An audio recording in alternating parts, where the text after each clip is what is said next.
आईने एक भाकरी दिली, त्यामधील आम्ही पाव भाकरी खाल्ली, शिल्लक राहिली पाऊण.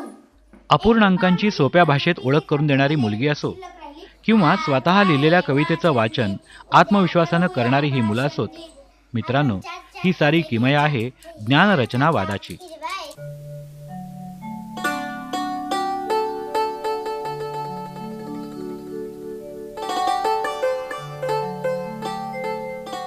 सातारा जिल्ह्यातल्या कुमठे बीटमध्ये 2012 मध्ये सुरू झालेला ज्ञानरचनावादाचा प्रयोग प्रगत शैक्षणिक महाराष्ट्र या धोरणासाठी अतिशय मार्गदर्शक ठरत आहे.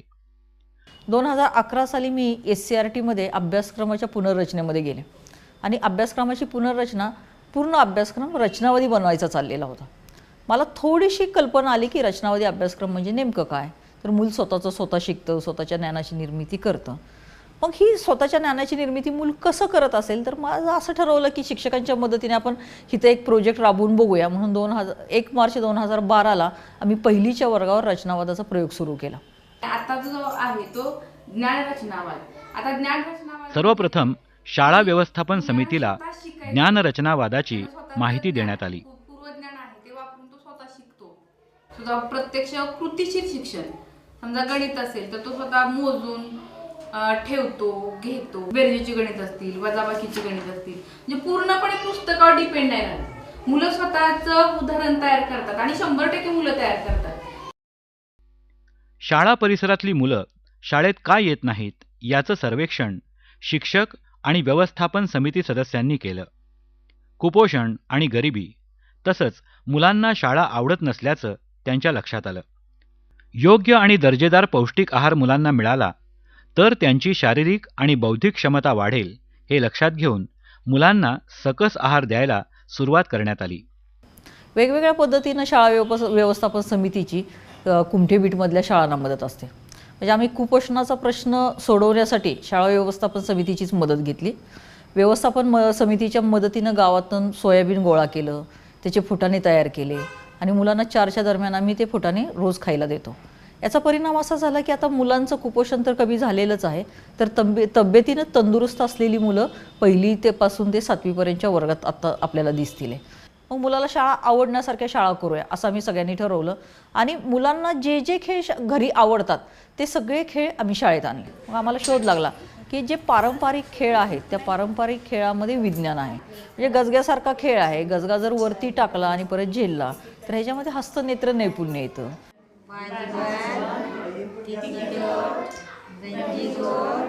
काचा कवड्यासारख्या खेळामध्ये एकमेकाच्या सहकार्याने मुलं खेळू शकतात, बैठक वाढते.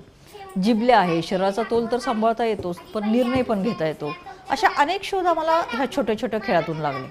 मुलांना मोकळ्या वातावरणात शिकायला आवडतं हे लक्षात घेऊन वर्गातली रचना बदलून मोकळी आणि सुटसुटीत करण्यात आली. मोकळ्या वातावरणामुळं मुलंही तणावरहित झाली. समतोल आहार, खेळ आणि मोकळं वातावरण या सर्वांचा एकत्रित परिणाम म्हणजे मुलांची शाळेविषयीची भीती नष्ट झाली. चिंचोके, बिया, काड्या, आईस्क्रीमचे चमचे यांच्या मदतीनं मुलं शिकू लागली, ज्ञानाची निर्मिती करू लागली. दर्जेदार शिक्षणासाठी महागड्या गोष्टींची आवश्यकता असते हा समज ज्ञानरचनावादी शाळांमुळे खोटा ठरला.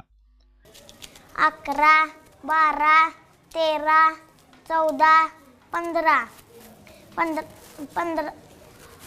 5ला इथे खॅट मारायची व इथे 15 लिहायचे.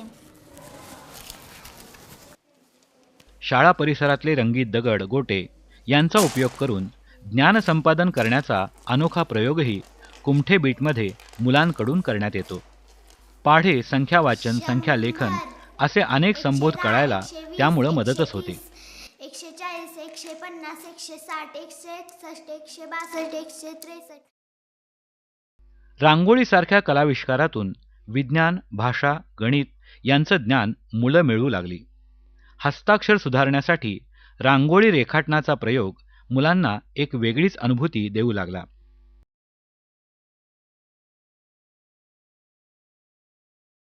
कागदकाम, चित्रकला, बागकाम, मातीकाम अशा विविध उपक्रमातून मुलांना आपली अभिव्यक्ती सादर करण्याचं स्वातंत्र्य ज्ञानरचनावादामुळे उपलब्ध झालं. व्यवस्थापन समिती सदस्य आवश्यक मदत करण्यासाठी तत्परतेनं पुढे आले. मुलांनो, हे आडुशाचं झाड आहे. याच्यापासून हे काढा तयार करतात. हे सर्दी खोकला याच्यासाठी उपयोगी पडतं. छोट्या छोट्या प्रसंगातून मुलांनी व्यक्त व्हावं यासाठी प्रयत्न करण्यात आले. शब्द, वाक्यांची रचना अशा गोष्टीतून मुलांचं भावविश्व संपन्न होऊ लागलं.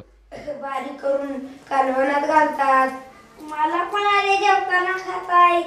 अरे तुला खातात तर मला बघ, मला एवढी उडसा चोरा होतो. आता आज आपण दिवाळीमध्ये काय काय केलंय तेच आपण इथं शब्दचक्र तयार करूया. चालेल? कोणत्या विषयाचं चक्र तयार करणार आहे आपण? आता मला तुम्ही दिवाळीत आपण काय केलं ते सगळं प्रत्येकाने आठवायचं आणि ह्या चक्रामध्ये लिहायला एक एक शब्द सांगायचा आहे. चला, पहिल्यांदा कोण सांगतंय? सांग बाळा. कपडे. छान. फक्त शब्द सांगते हा ती. फराळ. फराळ. किल्ला. किल्ला. मामा. मामा. शब्दचक्र, संवाद यांच्या माध्यमातून मुलं अनुभव कथन करू लागली. दिवाळीला आकाश कंदील बनवतात. दिवाळीला पंती लावतात. शब्दांचा वापर करून मुलं स्वतः गोष्टी बनवू लागली आणि सादरही करू लागली. एके दिवशी एक पोपट आहे की नाही, जंगलातून निघालेला असतो. परत जातो, पुढे कोण दिसत नाही. परत जातो, पुढे कोण दिसत नाही. लोकसंगीत, गाणी यांच्या साहाय्यानं व्यवस्थापन समिती सदस्यही मुलांच्या भावविश्वात सहभागी होऊ लागले. सावित्रीबाईंची एक ओवी, महापुरुषांच्या कार्याची ओळख आणि महती मुलांसमोर सादर करण्याचं कामही व्यवस्थापन समिती सदस्य करतात. भारूड, ओवी अशा पारंपरिक कला प्रकारांच्या सादरीकरणामुळे मुलंही रंगून सहभागी होतात. स्त्रियांच्या शिक्षणाचा पाया तू घातला.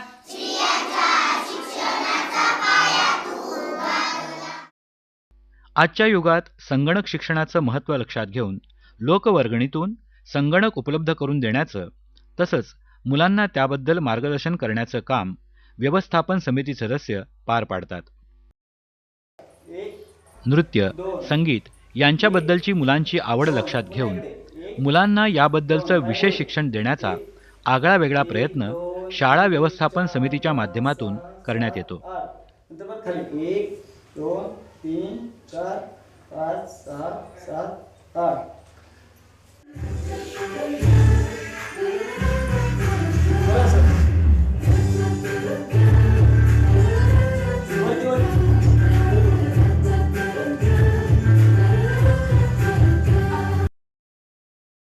सोपे व्यायाम, कवायत, देशी खेळ यांच्या माध्यमातून मुलांची शारीरिक प्रगती जोपासण्याचे प्रयत्नही कुमठे बीटमध्ये आवर्जून केले जातात.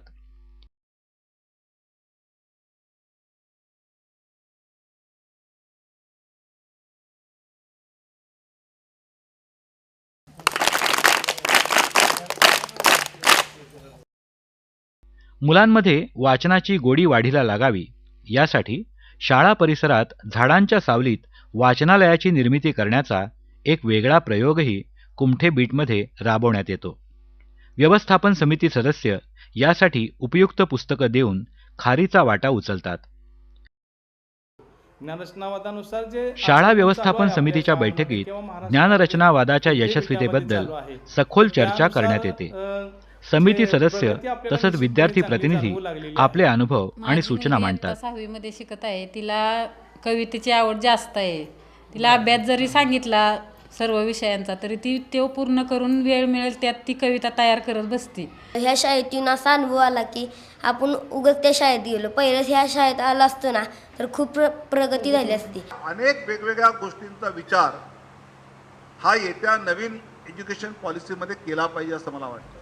शासन, शिक्षक, विद्यार्थी आणि शाळा व्यवस्थापन समिती सदस्य यांच्या सहकार्यानं राबवण्यात येणारा ज्ञानरचनावादाचा उपक्रम प्रगत शैक्षणिक महाराष्ट्रासाठी मार्गदर्शक आहे.